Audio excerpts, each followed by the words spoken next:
My name is Misty Nash, and I'm 31 years old. The message came in at exactly 9 p.m. on a Wednesday that had otherwise been completely ordinary. I was curled up on my couch, laptop balanced on my knees, half listening to a true crime video while scrolling through emails I'd been putting off all day. The room was quiet in that comfortable end-of-day way. No drama, no emergencies, just peace. Then my phone buzzed. Once. Then again. Family group chat. I frowned, already tired. Late-night messages from my parents were never good news. It was usually a quick favor or a temporary problem or some variation of, we just need help until next month.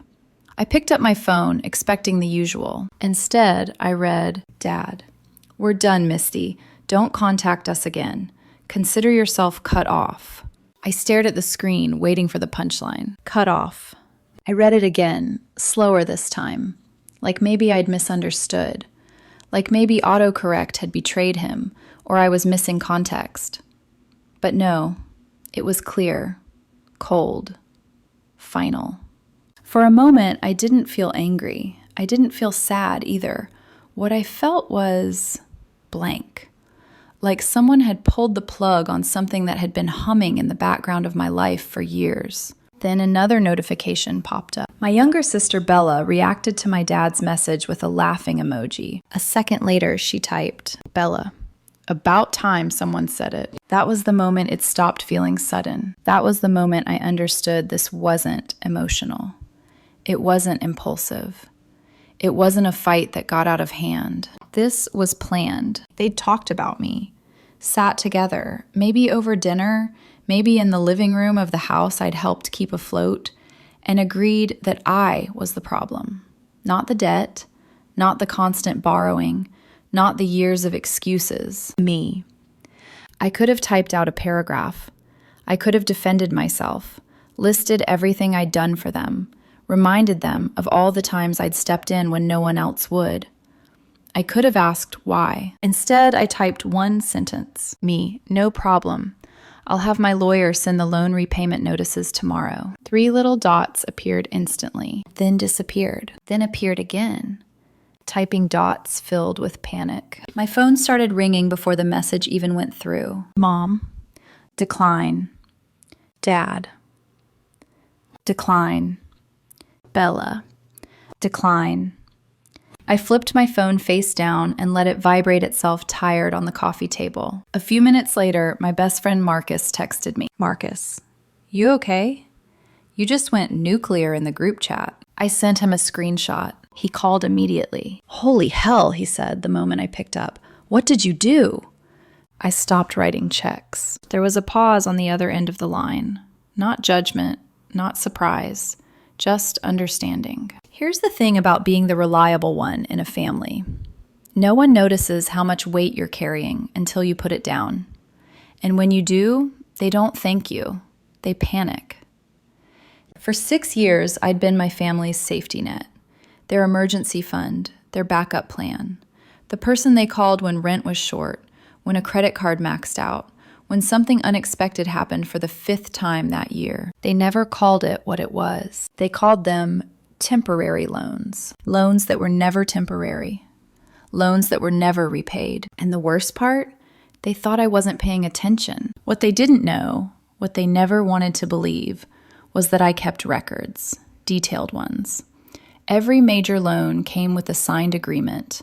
Amount, date, repayment terms, interest, even if I never enforced it. Not because I didn't trust them, because my grandmother taught me something early on.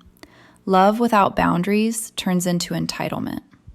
My dad had borrowed $18,000 3 years earlier for what he called a business opportunity. That opportunity turned into a fishing boat he used twice before selling it for half of what I'd given him. I never saw a cent back. My mom took $12,000 for medical bills. Bills that later showed up on her social media as cosmetic procedures and spa visits she swore she deserved after a hard year. Bella, self-proclaimed makeup mogul, CEO of a brand that existed only in her head, borrowed $17,000 across multiple emergencies, equipment, rent, car repairs, just until next month. She paid me back exactly $200 once, then asked for another $1,500 the following week. Total, $47,000. Documented, signed, ignored. My phone lit up again with texts I didn't bother opening. How can you be so heartless? You're really doing this over money?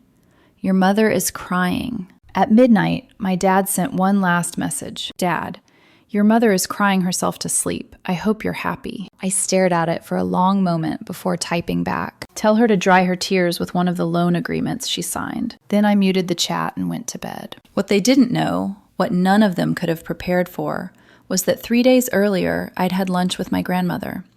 I'd told her everything, the loans, the guilt trips, the way my family treated my bank account like it was community property. She listened without interrupting. Then she asked one simple question. Where do your parents live? When I told her the address, she went very quiet. Then she said, calmly, almost gently, that's my house. I fell asleep that night thinking I'd finally hit rock bottom with my family. I had no idea it was actually the beginning of the end for them. I went to my grandmother's place the next morning at 8 a.m. sharp. She was already awake, already dressed, already waiting for me at the kitchen table, like this was a business meeting instead of a family reckoning. A pot of coffee sat between us, steaming. In front of her was an old accordion folder, thick and worn, the kind that looks like it's survived multiple decades and multiple wars. Sit, she said, nodding toward the chair across from her. I sat. She slid the folder toward me. Everything you need is in there. I opened it slowly. Inside were documents layered on documents, property deeds, tax statements, utility bills, correspondence going back years. My eyes skimmed the pages at first, not fully understanding what I was seeing. Then it hit me. The address at the top of the page. The house. My parents' house. My stomach dropped. This is yours? I asked, even though I already knew the answer. She nodded once. Has been for 12 years. I flipped through more pages, my hands starting to shake. They told me they bought it. They said they finally owned something. They don't own anything, my grandmother said evenly. They've been living there for 8 years without paying rent, utilities, or property taxes. 8 years. I felt heat rise up my neck. They never mentioned rent, or taxes, or... Of course they didn't, she said. They said it was temporary. The word landed like a slap. Temporary. The same word they'd used on me. The same word that had cost me 6 years and $47,000. She leaned back in her chair and folded her hands. Back in 2017, your father told me they were in trouble. Said he'd quit another job, didn't like the company culture, and your mother was too exhausted to work. I almost laughed. Almost. They asked if they could stay in my rental property for a few months, she continued, just until they got back on their feet. I agreed. I even told them they could skip rent at first. All I asked was that they cover utilities and property taxes. I did the math in my head without meaning to. 8 years. Not one bill. They never paid a single one, she said. Not once. I closed the folder and pressed my palms flat against the table, grounding myself. Why didn't you tell me? Her mouth tightened. Because I thought they'd eventually do the right thing. And because I didn't want to turn you against them. I swallowed hard. Then I opened the folder again and froze. There were loan agreements in there, signed ones. I looked up. You loaned them money too? She met my eyes. $31,200 over 10 years. My chest tightened. Did they ever pay you back? She gave a small, humorless smile. They gave me $800 once, on my birthday. Told me to think of it as a gift. Something inside me snapped into place. It wasn't just me.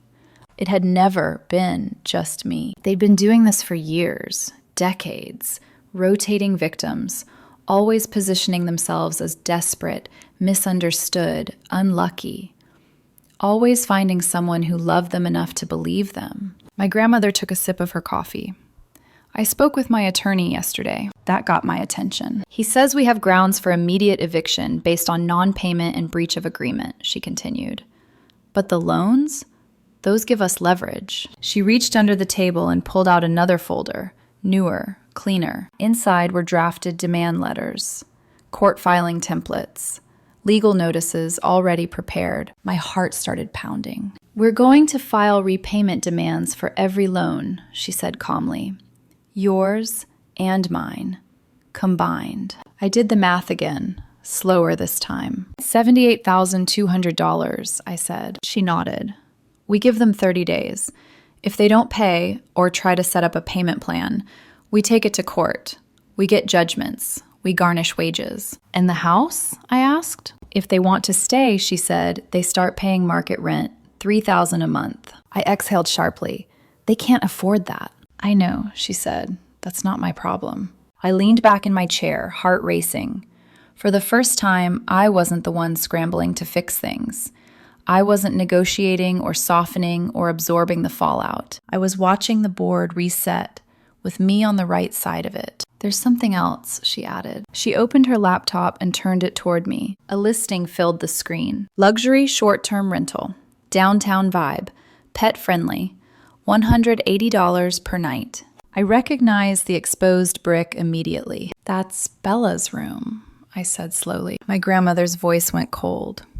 She's been renting out rooms in my house on Airbnb and Craigslist, under fake names, pocketing the money. My hands curled into fists.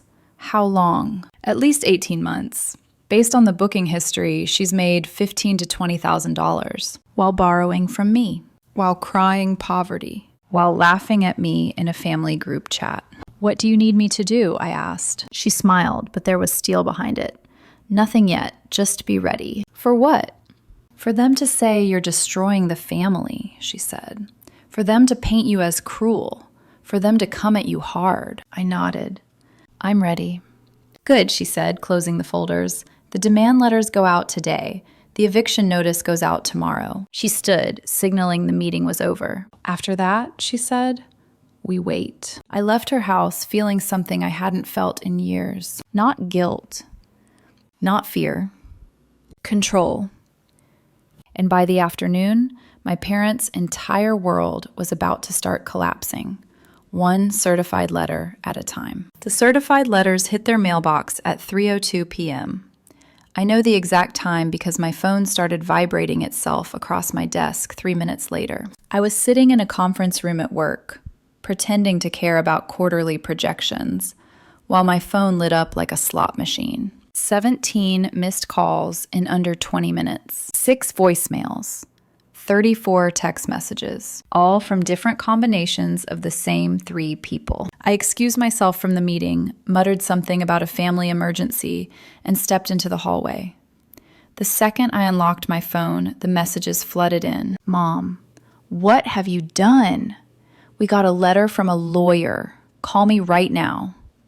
Dad, if you think you're getting a cent from us, you're out of your mind. Bella, you're seriously trying to sue us? You're actually insane. Not one message acknowledged the loans. Not one. They weren't shocked about the amount. They weren't confused about the paperwork. They weren't asking for clarification. They were furious that I dared to stop playing my role. Then a new message popped up from a number I didn't recognize. This is Mr. Caldwell, attorney representing your parents. Please have your counsel contact me regarding these frivolous claims. This borders on extortion. I stared at it for a second. Then I screenshot it and forwarded it to my grandmother with one word. They hired a lawyer. Her response came back instantly. Good. Mine's better. By 5 o'clock, I was emotionally wrung out and starving. I met Marcus at a small diner near my apartment, the kind of place with chipped mugs and greasy comfort food that didn't ask questions. So, he said, sliding into the booth across from me, they got the letters. And apparently asking for my money back is extortion now, he snorted. Classic. I showed him the eviction notice my grandmother had sent. 30 days to vacate or start paying market rent. Where are they supposed to go? He asked. I shrugged. Not my problem. He studied me for a moment, then smiled.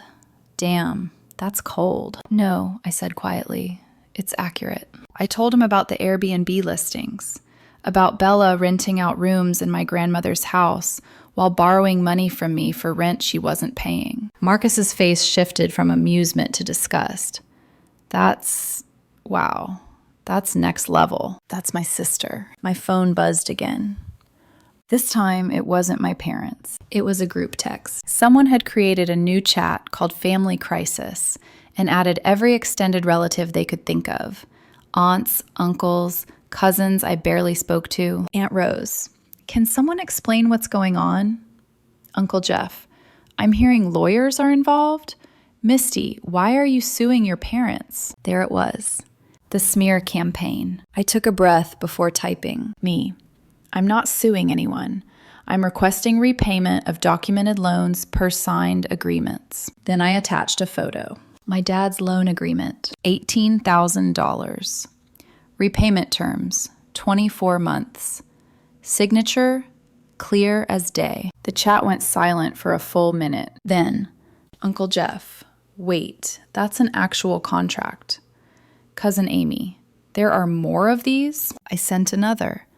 My mom's loan, $12,000. Then 2 more. Bella's emergency equipment loan. Bella's rent assistance loan. Each one signed, each one dated. Dad, those weren't loans. That was family helping family. I screenshot his message and sent back a close-up of his signature. Me. Your signature says otherwise. Mom, you're twisting things. We were in crisis. Me. Being in crisis doesn't erase a contract. Bella, you're actually doing this in front of everyone? You're such a vindictive bitch. Marcus whistled softly beside me. They're unraveling. Then my grandmother joined the group. Grandma, since we're all here, let me clarify. The tone shifted instantly. Grandma, my son and daughter-in-law have lived in my rental property for 8 years without paying rent, utilities, or property taxes. The agreed rent was $1,200 per month, totaling $115,200 in unpaid rent alone. Messages started flying. Grandma, add utilities and taxes, approximately $48,000 more. They also borrowed $31,200 from me in personal loans, never repaid. An eviction notice has been filed. Silence. Then, like dominoes falling, my parents left the group. Bella followed seconds later. The remaining family members started asking questions. Real ones. I waited until the noise settled. Then I dropped the last bomb. Me. Also, Bella has been illegally subletting rooms in Grandma's house via Airbnb and Craigslist. We've documented at least $15,000 in unauthorized income. I attached screenshots. Listings, reviews, booking histories. Cousin Amy. Bella, what the hell? Uncle Jeff. That's fraud. The narrative flipped in real time. They weren't confused anymore. They weren't angry at me. They were horrified by my parents and my sister. My phone rang. My grandmother. You enjoying this? She asked dryly. Maybe a little. Good, she said. Don't stop now. They're going to play the victim. I know. Meeting with my attorney tomorrow at 9. Be there. I hung up and leaned back in the booth, exhaustion finally catching up with me. Marcus raised his glass.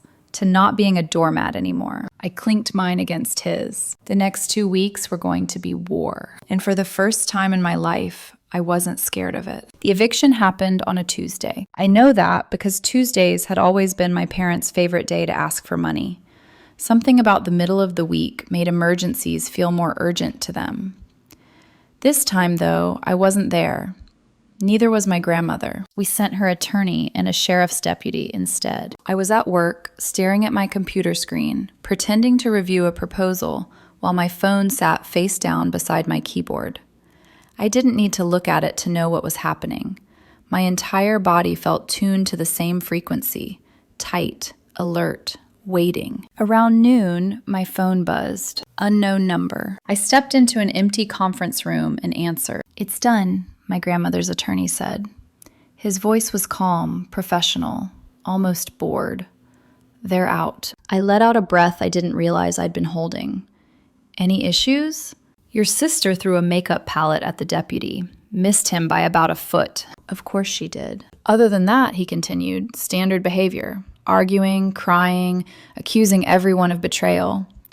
They packed what they could into a U-Haul, left furniture behind, some holes in the walls, trash everywhere. Is it documented? I asked. Photos, video, time-stamped. Locks are being changed this afternoon. I thanked him and hung up. They were really out. 8 years of rent-free living ended with a sheriff's knock and a ticking clock. My phone lit up immediately after. We're homeless because of you. Blocked. Another number. If anything happens now, it's your fault. Blocked. 4 numbers in 10 minutes. They were cycling through burner phones, desperate to land one last emotional punch. I forwarded everything to my grandmother's attorney, who replied with a single sentence. This qualifies as harassment. Let me know if you want to escalate. I didn't. Not yet. That afternoon, my Aunt Rose called. I just spoke to your mother, she said quietly. They're in a motel. I stayed silent. She says they don't have anywhere to go, that they can't afford first and last month's rent anywhere. They had 8 years to prepare, I said evenly. Misty, she hesitated. Can't you just... No, I said, not raising my voice. They owe me $47,000. They owe my grandmother $31,200.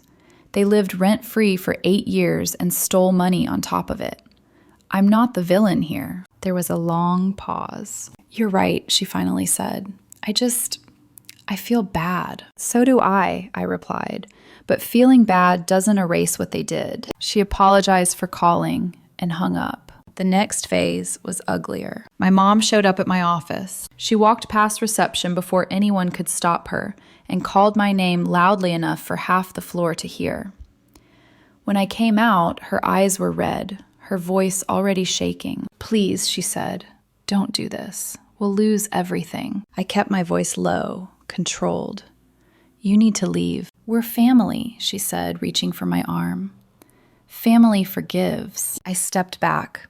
Family doesn't steal. Security arrived before she could respond. My boss pulled me aside afterward, asked if I needed time off. I told him no.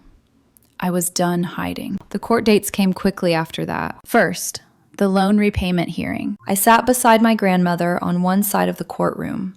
My parents sat across from us, their new lawyer flipping through papers like he could rearrange reality if he tried hard enough. The judge asked one question that ended everything. Do you have documentation stating these were gifts? Their lawyer hesitated. Your Honor, this was a family matter. Yes or no? The judge interrupted. No. Do you dispute the signatures on the agreements? My father leaned forward. They were signed under duress. What duress? We were desperate. The judge didn't blink.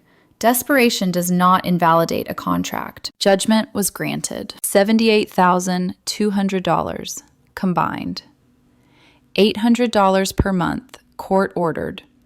Automatic wage garnishment if payments were missed. I watched my parents' faces fall in real time. Then came the second case. My grandmother versus Bella. The evidence was overwhelming. Airbnb reviews, Craigslist messages, Venmo transfers.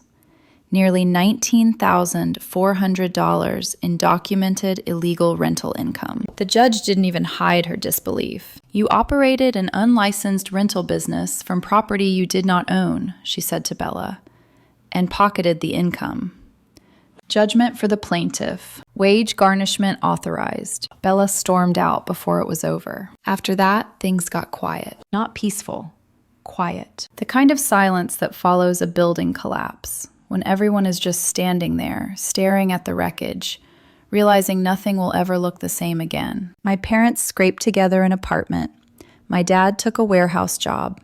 My mom started doing data entry work from home. Bella bounced between couches, boyfriends, excuses. The extended family stopped answering their calls. The garnishments hit every month like clockwork. And for the first time in my life, I wasn't carrying any of it. I was watching from the outside. I thought that would be the end of it. The eviction, the court judgments, the garnishments. In my mind, those were hard stops, Lines drawn so clearly that even my parents would finally understand there was no way back to the version of me they used to rely on. I was wrong. 6 months after the eviction, my phone rang on a Saturday evening. Unknown number. I let it go to voicemail. A few seconds later, the notification popped up. I almost ignored it. Almost. Then I pressed play. "Misty, it's Mom." Her voice was smaller than I remembered. Thinner, like it had been worn down by months of things not going her way. "How are you, sweetheart?" I closed my eyes. "What do you want?" I said when I called back. There was a pause, then a quiet exhale. "Can we talk? In person?" "No. Please, just listen. That's all I'm asking." I should have said no again, but curiosity has always been my weakness, so I agreed. The next day, I arrived early at a coffee shop across town. Neutral ground, public. I chose a corner table where I could see the door and ordered before she arrived, hands wrapped around a mug I didn't really want. She walked in at 12:03 p.m. I almost didn't recognize her. She looked older, not just tired, aged, like life had finally stopped cushioning her falls. She sat across from me without ordering anything, hands folded tight in her lap. "Thank you for coming," she said. I didn't respond. The silence stretched until she broke. "I wanted to apologize." I waited. "We were wrong," she continued, "about everything. The loans, the house, the way we treated you." I leaned back in my chair. "What do you want?" "Nothing," she said quickly. "I swear. I just needed you to know that I see it now." She hesitated, then added, "Your father and I are separating." That surprised me. "We can't afford to live together anymore," she said. "The garnishments, the rent, we're drowning. We just blame each other all the time now." I nodded once, not in sympathy, in acknowledgement. Then she dropped the last piece like she was bracing for impact. "Bella's pregnant. She doesn't know who the father is." I felt nothing. "She keeps asking us for help," my mother said quietly, "and we don't have anything to give." "Not my problem," I said. "I know," she whispered. "I'm not asking you to fix it. I just thought you should know." We sat there in silence for a long moment. Then she spoke again. "You were right," she said. "We used you.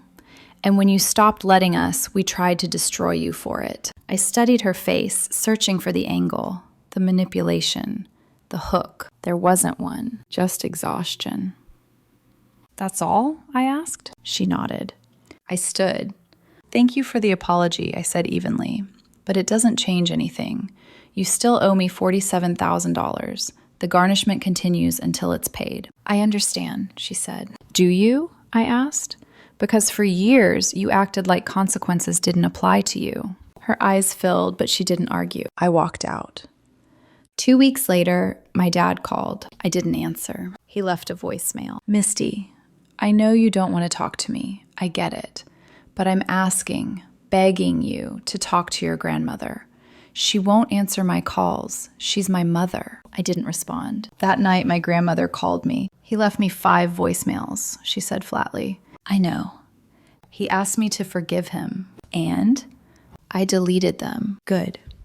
I spent 40 years enabling him," she continued. "I'm done. If that makes me a bad mother, I'll live with it." "You're not," I said. "You're finally free." "So are you." Life settled after that. Not dramatically. Quietly. The garnishments hit every month. $800, automatic, unavoidable. I transferred the money straight into savings, not because I needed it, but because it reminded me of something important. Boundaries work. My parents faded out of the family orbit. Calls went unanswered. Invitations stopped coming. Bella drifted from one temporary solution to the next, still avoiding accountability like it was contagious. A year after the court judgment, they'd paid back $9,600. Barely a dent. But it wasn't about the money anymore. It was about the weight I'd finally put down. Christmas came and went. I spent it with my grandmother and a few cousins who'd seen the truth early. No drama, no guilt, just food, laughter, and quiet. And for the first time in my life, I felt light. Family isn't a free pass to use people. And sometimes the most loving thing you can do for yourself and for them, is stop paying the price for their choices.